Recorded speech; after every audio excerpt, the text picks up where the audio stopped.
अगर एक शेर भी झंझट कभी चोरी का पड़ता हो, अगर एक शेर भी झंझट कभी चोरी का पड़ता हो, उठाकर आसमां सर पर सभी शायर बिगड़ते हैं। अगर एक शेर भी झंझट कभी चोरी का पड़ता हो, उठाकर आसमां सर पर सभी शायर बिगड़ते हैं। मगर इन नाज़िम आला को कोई कुछ नहीं कहता जो दौराने निजामत दूसरों के शेर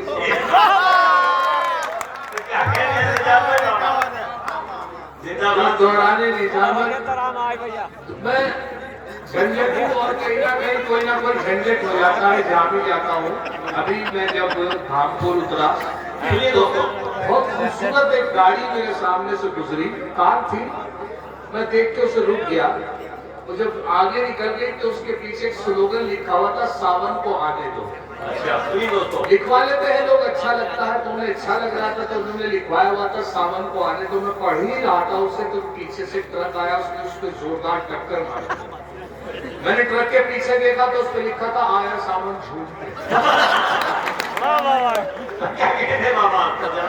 हम जहाँ जाए वहाँ लफड़ा न हो, हम जहाँ जाए वहाँ लफड़ा न हो। दोस्तों झंझट है अपने काम के, क्या करें ये नाम ऐसा मिल गया, वरना हम भी आदमी के काम। क्या करें ये नाम ऐसा मिल गया, वरना हम भी आदमी के काम के। हर कोई उसका यार है।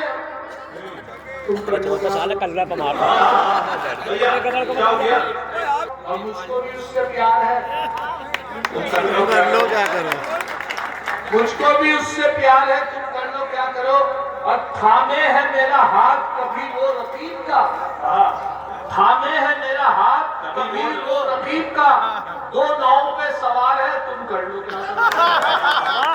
दो नाव पे सवार है, तुम कर लो क्या करो। और मैंने सुनाया हाथ तो शर्मा के यूं कहा, अल्लाह की तुझ पे मार है, तुम कर लो क्या करो। अल्लाह की तुझ पे मार है, तुझ पे आशिक है जमाना, चूल्हा नोट। तुझ पे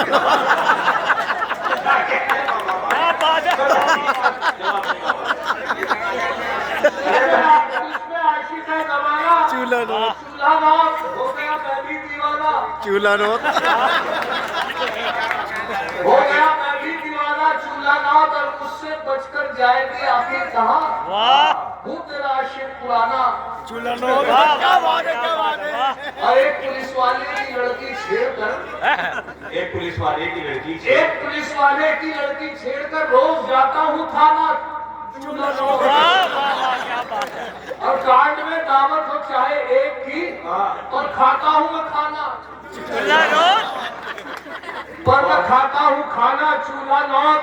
और ये भी देखे कि शादी का माहौल बना हुआ है। अब शादी से मुतालिक एक मेरे पास बहुत अच्छी बात है, मुझे बहुत पसंद है कि एक साहब हकला के बोलते थे, हकले थे, उनकी शादी हो गई।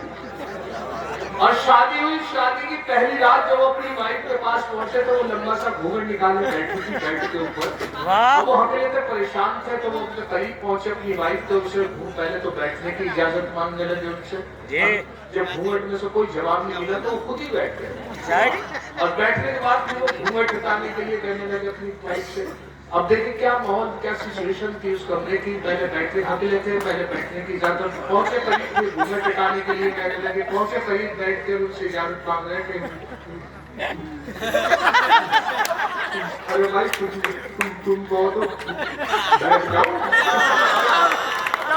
क्या बात है। कोई जवाब नहीं मिला, फिर कोशिश करेंगे। अरे भाई तुम कहो तो बैठ जाओ। जब कोई जवाब नहीं मिला खुद ही बैठ के कहने लगे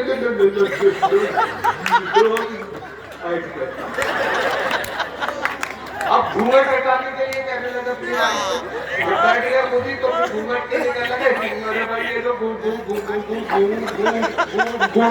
हटा दो।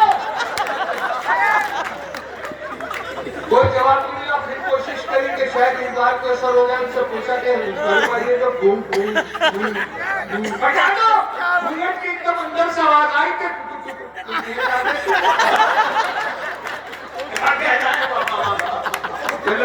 कमाल हो गया, तुम तो मेरी बहन निकली।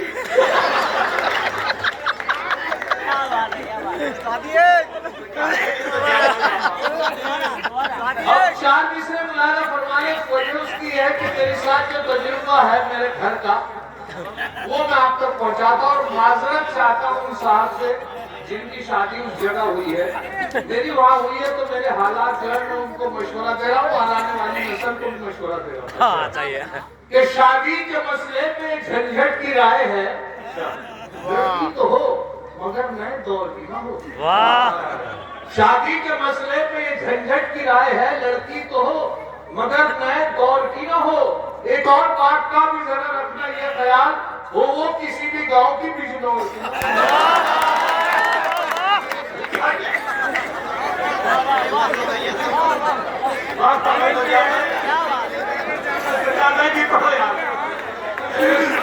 डबल डबल डबल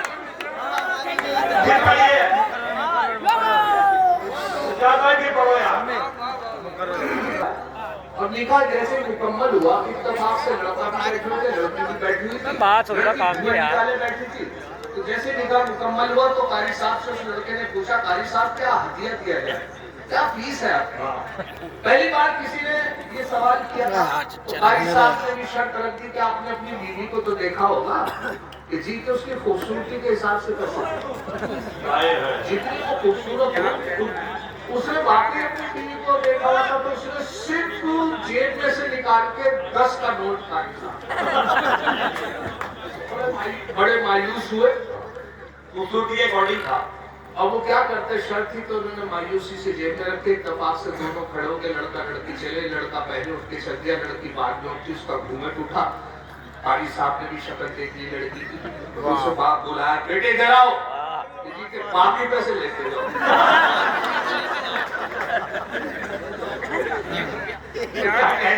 अब बुलाना पड़ता है यहाँ से कि बचता यूं फिर रहा हूँ बेगम से आजकल, अच्छा बचता यूं फिर रहा हूँ बेगम से आजकल, कितना है मुझसे प्यार ये पूछने पे अड़ी है। मैंने कहा था देख लो दिल चीर के मेरा, उस दिन से लेके चाकू मेरे पीछे पड़ी है, उस दिन से लेके चाकू मेरे पीछे पड़ी है। और ये भी देखे कि मैंने उनको रिझाने के लिए, क्योंकि इलेक्ट्रॉनिक कंप्यूटर दौर है, मैंने अपनी वाइफ को बहुत प्यार से 4 मिसरे उनके लिए लिखकर उनसे कहा कि दिल है मेरा मोबाइल तुम सिम हो मेरी जान, दिल है मेरा मोबाइल तुम सिम हो मेरी जान, है लाइफ टाइम रिचार्ज ये मोबाइल हमारा। वो बोली अगर सच है तो बस इतना बता दो, मोबाइल डबल सिम तो नहीं है तुम्हारा। ये क्या सवाल किया आपने? दिल है मेरा मोबाइल तुम सिम हो मेरी जान, है लाइफ टाइम रिचार्ज ये मोबाइल हमारा। वो बोली अगर सच है तो बस इतना बता दो, मोबाइल डबल सिम तो नहीं है ये तुम्हारा। और यहाँ से एक बहुत पुरानी कहावत है 100 सुनार की। अब ये 4 मिसरे में मैंने से तब्दील किया है, 3 मिसरे लगे हैं 100 सुनार की। कि औलाद 101 थी जो एक लुहार की, औलाद 101 थी जो एक लुहार की, बीवी से बोले ये मेरी दौलत है प्यार की। औलाद 101 थी जो एक लुहार की, बीवी से बोले ये मेरी दौलत है प्यार की। बीवी का था जवाब अजी रहने दो मियां, इनमें है 100 सुनार की बस एक लुहार की, इनमें है 100 सुनार की बस एक लुहार की, इनमें है 100 सुनार की बस एक लुहार की। और एक साहब जो थे बहुत, क्योंकि इलेक्ट्रॉनिक कंप्यूटर दौर है तो एक साहब इनकी बीवी उन पे शक करती थी और उनको अक्सर मोबाइल पे चेक करती रहती थी, मोबाइल से फोन करती थी। अगर उन्होंने कह दिया, उनसे पूछती थी कहाँ हो, उन्होंने कहा साइकिल पे, तो कहती थी घंटी बजा के दिखाओ। अगर उन्होंने दोबारा फोन किया कि कहाँ हो, के कार में, तो हॉर्न बजा के दिखाओ। बड़े परेशान थे अपनी बीवी से, तो उन्होंने सोचा मैं भी तो चेक करूँ अपनी बीवी को। उन्होंने फोन किया कि बेगम कहाँ हो, कहते बोर्ची खाने में, कि मिक्सी चला के दिखाओ। और मिक्सी चलाई तो यकीन आ गया कि हाँ बोर्ची खाने में ये। फिर दोबारा 2 घंटे बाद अपनी बीवी को फोन किया कि कहाँ हो बेगम, कहने लगे रसोई में, कि मिक्सी चला के दिखाओ। फिर मिक्सी चला के दिखाने को तीसरी मर्तबा गरज ये कि 3 घंटे बाद फोन किया तो उन्होंने फोन पे बात आई कि कहाँ हो बेगम, कि वही, तो वही था बोर्ची खाने में, कहा तो घर। 5 बार फोन किया, वही मिस्की, वही बोर्ची खाना, वही मिक्सी, वही आवाज। वो जल्दी घर पहुंच गए। इत्तेफाक से शाम को दरवाजा जो नॉक किया, उन्होंने दरवाजा जो बजाया तो उनकी बीवी ने, उनकी नौकरानी ने दरवाजा खोला। नौकरानी से पूछा उनके मियां ने कि कहाँ है? कि कौन? कि मेरी बीवी। चलो तो सुबह ही निकल जा, मिक्सी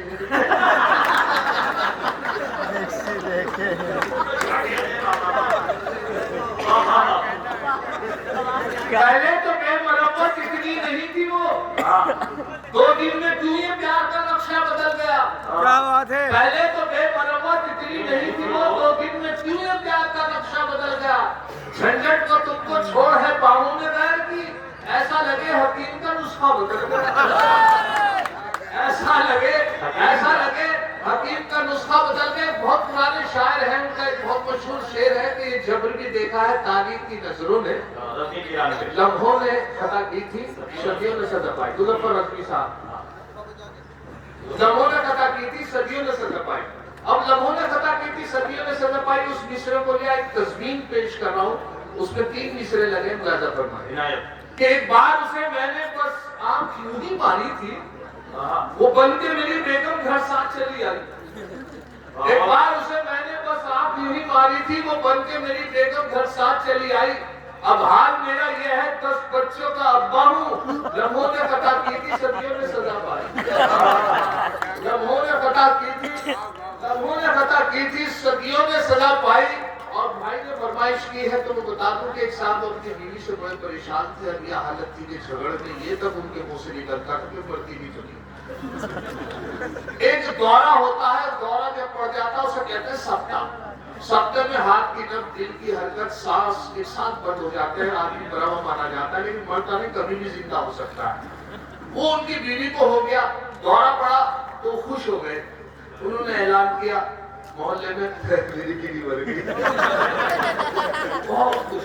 अब साहब असर में लेके जाए, अब साहब वही जो उनको नहलाया कफनाया, वो कभी जिंदा हो सकती थी। दौरा था। इत्तेफाक से रुड़की में जो कब्रिस्तान है उसके बाहर एक खंभा है बिजली का, और उसमें से अक्सर बचा के मैयत निकालनी पड़ती है, बिल्कुल गेट पे ही है। तो वो मैयत जैसी जा रही थी तो जैसे खंभे के पास पहुंची, इत्तेफाक से उससे टकरा गया।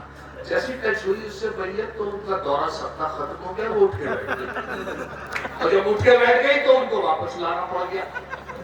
5 साल और जी, 5 साल जीने के बाद सच में इंतकाल खुदा का करना था तो वो सच में इंतकाल हो गया। उन्होंने फिर ऐलान किया जाके के साथ मेरी बीवी मर गई। सबने कहा नहीं, अरे सब तो सच में। तो साहब उनको ऐसे ही नहला दफना के ले जा रहे थे। उनके बेचैन थे, उनके जो हस्बैंड थे, उनका खामिन जो थे बड़े बेचैन, पीछे पीछे जा रहे हैं, उनको देखते जा रहे हैं। वो जा रही मैयत, तो वो जैसे खंभे के पास मैयत को बहुत पीछे कर चिल्ला के वही से बोले खंभा बचा के। क्या कह रहा है? अब मुलाना फरमाने 4 मिसरे इस तरीके से कि अब आप ही जा, न नस्ले का झंझट दिखा मुझे। ठंडी हवा है आज, ये मौसम भी सर्द है। अब आप ही जा, न नखरे न झंझट दिखा मुझे। ठंडी हवा है आज, ये मौसम भी सर्द है। ला सकता हूँ मैं चांद सितारे भी तोड़कर, लेकिन मैं क्या करूँ, मेरे घुटनों में दर्द है। सब जगह ईद की नमाज इसलिए देर से रखी जाती है कि सब लोग इबादत करते हैं पूरे महीने की, ताकि सब बाजमात। लेकिन हमारी फितरत में है कि हम फिर भी भाग के नमाज पकड़ते हैं। हमारे 8:30 बजे का वक्त, उसके बाद मेरी भी देर से आँख खुली, चांद रात की क्या कह रहा है? तो साहब वो फिर भाग के नमाज, अल्लाह अल्लाह, मैंने साहब खैर अल्लाह का शुक्र है कि पहली रकअत से मुझे नमाज मिली, लेकिन बिल्कुल पिछली सब में मैं सोच, मेरे बाद मैंने सोचा शायद कोई मुफ्तदी में, आखिरी मुफ्तदी, मैंने नमाज की नियत बांध ली। 1 रकअत निकल गई। 1 रकअत निकलने के बाद मुझे एहसास हुआ 2 लड़के बड़ी तेज जवान लड़के भागे हुए आए। आपको उन्होंने मेरे हाँफ रहे, बुरा हाल, और उनकी 1 रकअत